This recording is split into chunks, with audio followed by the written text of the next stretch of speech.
नमस्कार मित्रांनो, welcome back to the channel.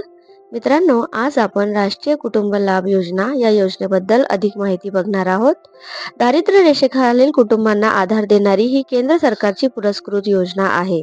कुटुंबातील 18 ते 59 वयोगटातील मुख्य कमावत्या व्यक्तीचा नैसर्गिक किंवा अपघाती मृत्यू झाल्यास त्यांच्या वारसाला 20,000 रुपयांची एक रकमी मदत केली जाते. या योजनेचा उद्देश मयत व्यक्तीच्या कुटुंबाला तातडीची आर्थिक मदत पुरविणे हा आहे. या योजनेची मुख्य वैशिष्ट्ये आणि पात्रता बघूयात. अर्जदार हा कुटुंबातील मुख्य कमावत्या व्यक्तीच्या मृत्यूमुळे आर्थिक संकटात असावा. वय असावे. मृत व्यक्तीचे वय हे 18 ते 59 वर्षाच्या दरम्यान असावे. उत्पन्न कुटुंब दारिद्र्य रेषेखालील म्हणजे BPL असणे अनिवार्य आहे. 20,000 रुपयांची एक रकमी मदत दिली जाते या योजनेमध्ये. अर्ज कुठे करावा?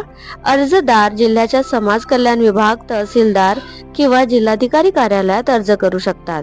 आवश्यक कागदपत्रे. यासाठी आवश्यक कागदपत्रे लागतील: मृत्यू प्रमाणपत्र, मृत व्यक्तीच्या वयाचा पुरावा, उत्पन्नाचा दाखला म्हणजे BPL कार्ड आणि आधार कार्ड आणि रहिवासी पुरावा. ही योजना राष्ट्रीय सामाजिक सहाय्य कार्यक्रमांतर्गत NSAP अंतर्गत राबविली जाते.